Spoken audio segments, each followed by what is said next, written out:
ఆయేషా మీరా ఒకప్పుడు విజయవాడ అవుట్స్కట్స్లో జరిగినటువంటి హత్య. తను హాస్టల్లో చదువుతుండగా ఆమె హత్యకి గురైనటువంటి సంఘటన.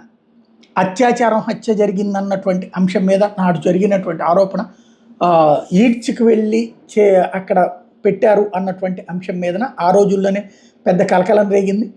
అప్పుడు ఏదైతే రాజశేఖర రెడ్డి అధికారంలో ఉండగా జరిగినటువంటి సంఘటన. అప్పట్లో రోజా తెలుగుదేశం పార్టీ సంబంధించి మహిళా అధ్యక్షురాలుగా ఉండేది. ఆ కుటుంబాన్ని పరామర్శించడంతో పాటుగా ఆయేషా మీరా తల్లిని వెంట పెట్టుకుని రాష్ట్రం అంతా కూడా తిరిగారు. ఆ రోజు న్యాయం చేయాలన్నటువంటిది.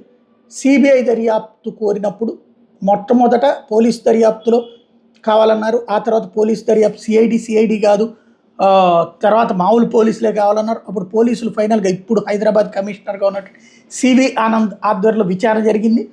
అప్పుడు ఏదైతే ఈమె ఆరోపించింది ఏంటంటే కోనేరు రంగారావు మనవడి మీద ఆరోపణ చేసింది. అతనే చేశాడని అతనికి టెస్ట్లు అయి చేశారు, కాదని తేలింది. అయితే అది కావాలని మాయ చేస్తున్నారంటూ ఆయేషా మీరా తల్లి సిబిఐ దర్యాప్తు కోరింది. ఆ తర్వాత సిబిఐ దర్యాప్తు చేస్తే సిబిఐ ఆ రోజు నుండి ఇప్పటిదాకా విచారించి 18 ఏళ్ల తర్వాత ఈ కేసుకు సంబంధించినటువంటి తుది నివేదికని ఆంధ్రప్రదేశ్ హైకోర్టుకి సీల్డ్ కవర్లో ఇచ్చింది. ఇప్పుడు కోర్టు దాంట్లో ఆ నివేదికని బయట పెడితే అసలు విషయాలు ఏంటనేది తెలుస్తాయి.